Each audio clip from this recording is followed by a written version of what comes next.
Bonjour Nina, comment vas-tu? Bonjour, très bien et toi? Très bien, merci. Nous sommes ensemble aujourd'hui parce que tu as réalisé un film qui s'appelle Monstres de poussière, une vie après la rue.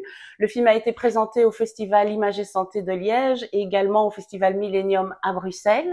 Alors pour te présenter en quelques mots, tu es donc réalisatrice. Tu as étudié à l'Elbe, anciennement l'INRACI, et donc tu avais déjà réalisé un premier court-métrage qui s'appelle Suspension d'audience, qui a été sélectionné dans de nombreux festivals. Alors ici, Monstres de poussière, peux-tu nous expliquer de quoi parle le film et pourquoi tu as eu envie de traiter ce sujet? Alors, Monstres de poussière, c'est un film sur deux anciens sans-abri que j'ai rencontrés en fait il y a pas mal de temps. J'ai organisé beaucoup d'ateliers documentaires et de ciné-clubs dans des centres de jour. Et c'est là en fait que j'ai rencontré Johnny, avec qui je me suis très vite très bien entendue et qui justement m'est apparu comme un personnage, comme quelqu'un de très haut en couleur et qui a eu une vie très courageuse. Et donc je lui ai proposé de faire un film, ce qu'il a directement accepté. Et ensuite, on a rencontré Goïko, qui lui aussi avait vraiment très envie de s'exprimer, qui écrivait beaucoup de textes, de rap aussi. Je me suis retrouvée à organiser un film avec ces deux personnes-là. Et très vite, je me suis rendu compte que c'était très compliqué pour Johnny et pour Goïko d'imaginer que leur histoire puisse intéresser des gens et surtout que le film puisse avoir un intérêt auprès des spectateurs.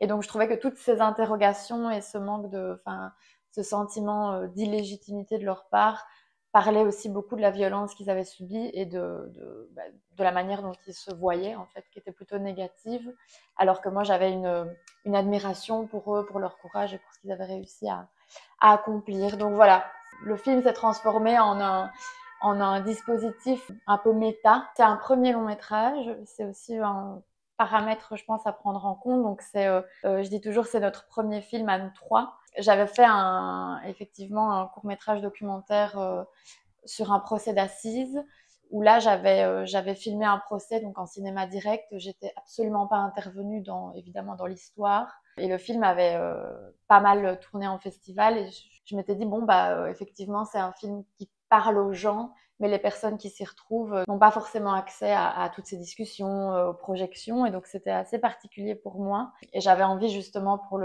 celui-ci, donc mon premier long, d'énormément réfléchir sur la manière de faire en fait, et d'aborder les gens et de leur demander ce qu'ils veulent aborder, comment ils veulent l'aborder. Ça part vraiment d'une réflexion sur le documentaire et tiens, je fais des films sur tel ou tel sujet avec telle ou telle personne, mais comment je vais le faire, comment je vais mettre en place. C'est des personnes qui ont fait face à beaucoup de violence, d'exclusion, et donc j'avais surtout pas envie de recréer ça dans le processus créatif.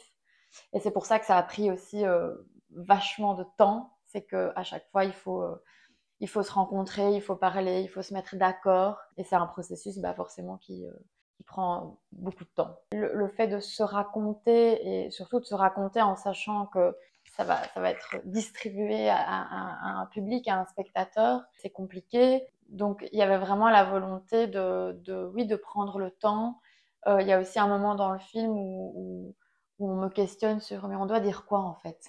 On doit parler de quoi? On doit parler de ça ou de cette époque-là très compliquée. Et je leur réponds non, vous parlez de ce dont vous avez envie de parler et surtout ce que vous pensez qui vous définit le mieux. Voilà, ça reste évidemment mon film, mais j'avais envie de faire un travail avec eux et pas sur eux, de pas arriver avec une espèce de pouvoir comme ça qui peut me conférer mon rôle de réalisatrice. Il y a eu toute cette réflexion sur tiens, comment aborder tel ou tel sujet, où, dans quel lieu, avec quelle ambiance, avec qui aussi. Enfin voilà, ça a été un tournage très agréable parce que voilà, on s'est très bien entendu, que ce soit moi ou l'ensemble de l'équipe en fait. Et donc il y avait énormément de légèreté aussi.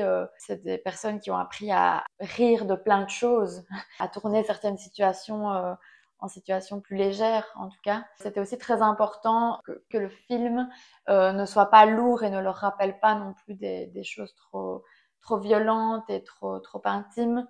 Là, on a eu quelques projections, dont les projections test, hein, juste avec l'équipe. Et à chaque fois, ils me disent ah bah ouais non, c'est bien nous, parce que justement, on n'est pas des gens graves et tristes, on est des gens plutôt lumineux. Et je pense que c'était ça que j'avais envie aussi de montrer dans le film. Je pense que quand on vit aussi longtemps dans des situations si complexes, on s'excuse un peu d'exister, quoi. C'est ça qui les rend très, très dignes et très pudiques aussi. Et ça, ce sont aussi des choses dont ils ont mis longtemps à se rendre compte. C'est vrai que quelqu'un comme Goïko, on va pas dans le détail de sa vie, mais en fait, s'en sortir seul, parce qu'il s'en est sorti seul, après des années de toxicomanie et de rue, c'est absolument fou. Enfin, moi, je lui ai répété plusieurs fois, mais tu te rends pas compte, c'est dingue. Enfin, c'est très rare, en fait, malheureusement, mais c'est très rare. Donc voilà, c'était aussi assez beau au fil du temps de les voir eux-mêmes se dire, ah mais en fait, on a accompli des choses assez extraordinaires. Mais oui, parce que Johnny aussi, ça en est sorti seul.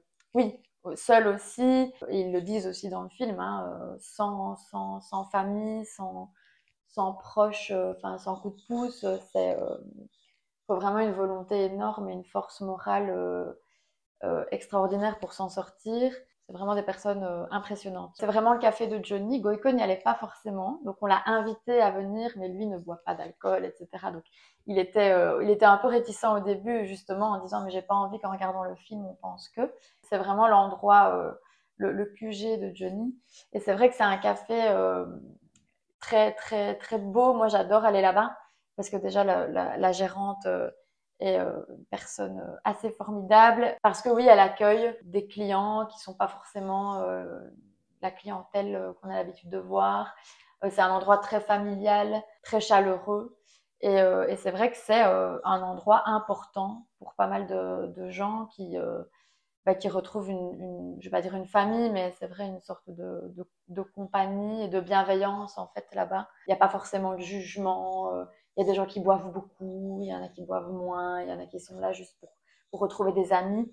Et donc c'est vrai que Petra, donc la gérante du Pauvre Job, fait un travail assez incroyable parce que elle connaît tout le monde et au fil du temps, elle est devenue un peu une référence pour pas mal de gens. Donc, Johnny passe énormément de temps là-bas. Je trouvais que c'était important. C'était un lieu vraiment très représentatif de ce besoin de bienveillance en fait et de compagnie et de se sentir appartenir à quelque chose et à un groupe. Déjà, on a mis du temps à se dire, ah tiens, on intégrerait bien des archives. C'est parce que Johnny nous parlait beaucoup du passé et de cet endroit en particulier et aussi du fort de la Chartreuse. Il a habité là-bas plusieurs mois avec des amis. Donc je me disais, tiens, j'aimerais retrouver des images, des visages, des connaissances de Johnny en fait qui ont disparu, qui sont décédés. Donc on a demandé à la RTBF, à la Sonuma. C'est assez fou parce que on a eu pas mal d'archives à consulter.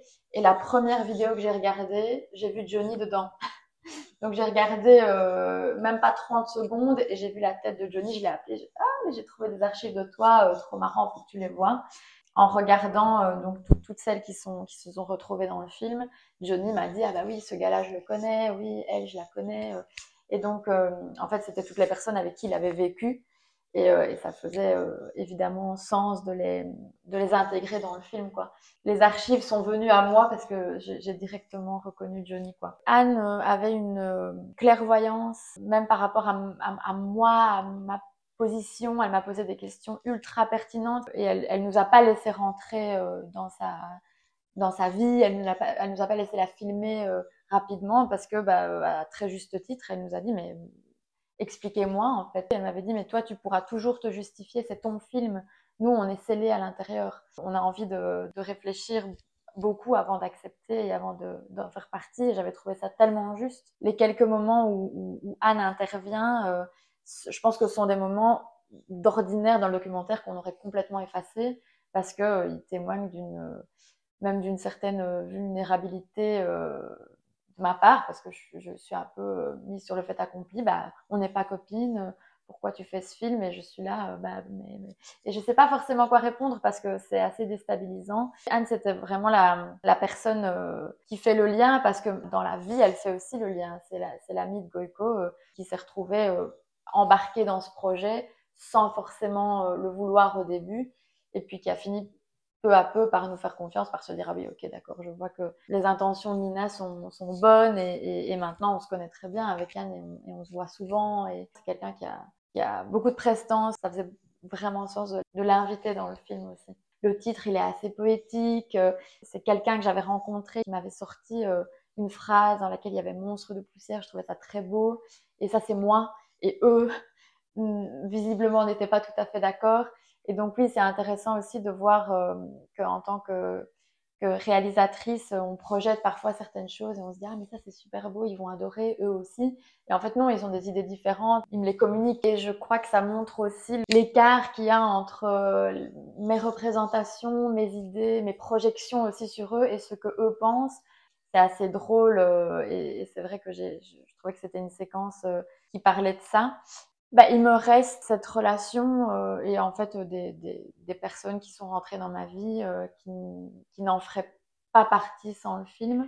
Et c'est vrai, j'organisais justement comme je l'ai dit au début, des activités, des ateliers cinéma dans des centres. De ces activités-là, j'ai gardé des contacts, mais c'est pas du tout les mêmes. Quand j'organisais des ateliers, bah, j'étais animatrice, j'arrivais, voilà. Et il y a un cadre en fait qui ne permet pas d'aller plus loin. Donc, je pense que oui, le fait d'avoir pris le temps et le temps long pour faire ce film-là, bah oui, ça a créé en fait des liens qui sont très particuliers et très solides. Et donc, je suis très contente de ça. Et au-delà du film qui commence sa vie et qui, j'espère, va bien tourner, bah, j'ai aussi cette opportunité de partager sa sortie et tout ce qu'il y a autour de sa sortie avec les protagonistes, ce qui n'est pas toujours le cas. Et moi, ça me fait très plaisir. Ils étaient là à l'avant-première à Liège, par exemple. Bah, c'était génial parce que déjà c'est Liège, c'est la ville où le film a été tourné, mais ils ont pu énormément échanger avec le public. On est venu les voir après. Enfin, ça a été un grand moment, je trouve, très très intéressant et très beau de partager tout ça avec eux. Merci d'avoir accepté mon invitation Merci à toi. et à très bientôt. Merci.